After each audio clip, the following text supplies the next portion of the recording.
Hi guys, Andrew here with Headphones.com.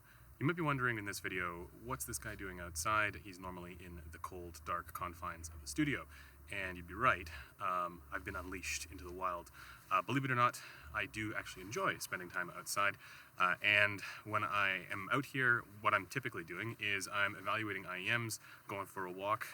And what I like to do, actually, when I'm testing IEMs while going hiking or going for a walk is I like to use this thing, which I've been calling the Excellent Rectangle.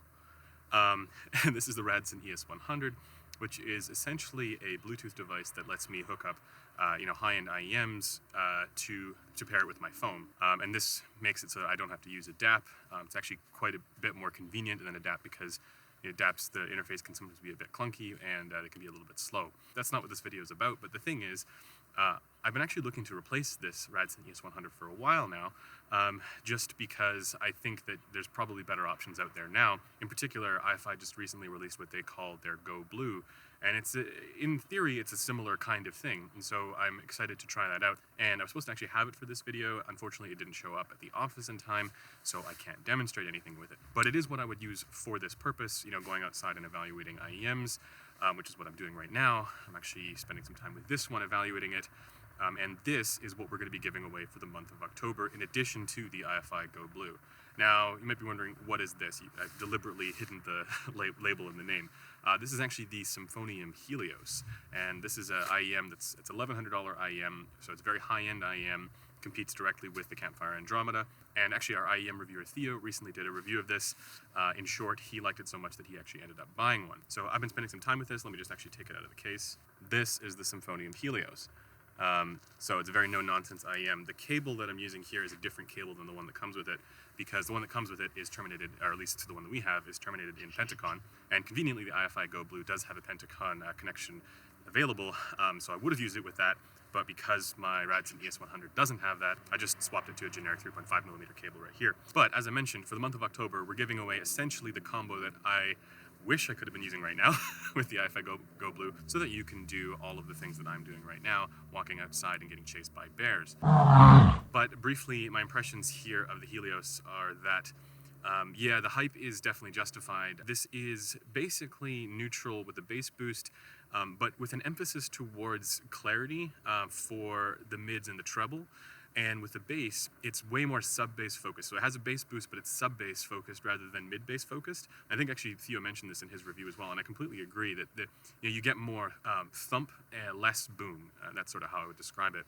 And then there's a bit of like a dip there in the upper bass, lower mids, and then it comes back and you get the right amount of ear gain. It kind of walks the line there between relaxed and analytical. So a little bit more ear gain than the SA6. But maybe a little bit less than something like Moondrop Blessing 2 or The Audio Monarch or something like that.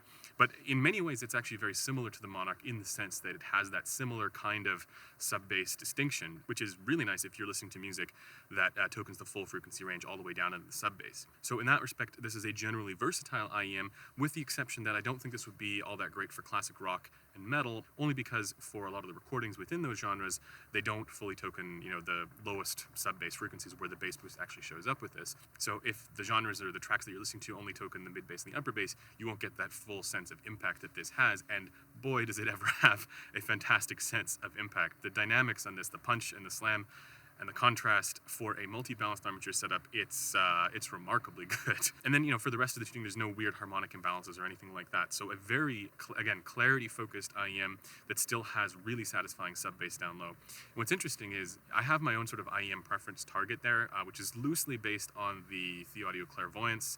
It's kind of a similar tuning there, at least for the, the upper mids and the treble. And this is very, very close to that.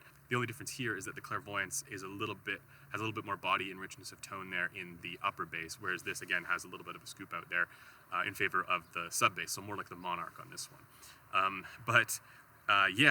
Overall, generally, I'm very pleased with the tuning here. And I can absolutely see why this was the IEM that Theo ended up buying, because I do think that this is an IEM that people are going to be talking about for a while.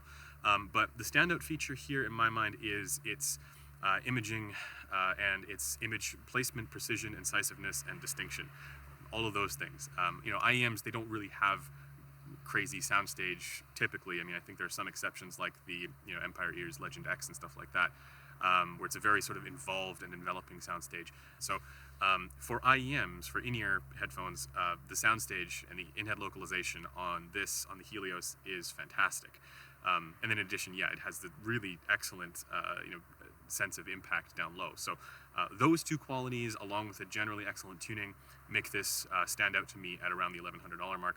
And I'm not ready to give my full review yet, because again, I'm still just taking this out for a walk, and I might update my impressions on the forum there. And yeah, let's just say that I understand why the hype is behind this IEM right now, and I'm looking forward to what other people are going to say about it as well. In any case, as usual with the giveaways that we do on this channel, we're trying to do roughly one a month, and so for the month of October, that's going to be this. And if you haven't participated before, basically there will be a link in the description where you can sign up to enter into the giveaway, and you can complete various different actions, like following us on social media and subscribing to the channel and whatnot, to get more entries with a better chance to win.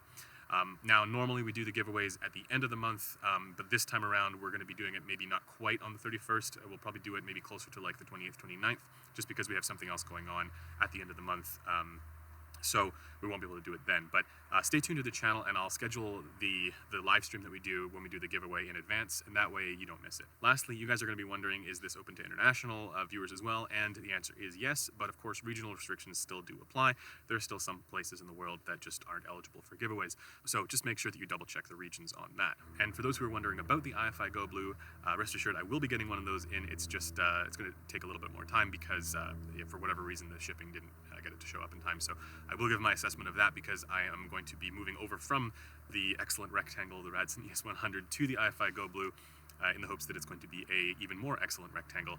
I'm excited to try it because it's using a different DAC in there as well. In any case, I'm going to continue listening to these IEMs out for a walk, and getting chased by bears and whatnot, as is tradition. And just stay tuned to the channel and enter the giveaway to get a chance to be able to do the same thing, running around in the woods getting chased by bears. But yeah, thanks for taking the time to watch it, and I will see you guys in the next one. Bye for now.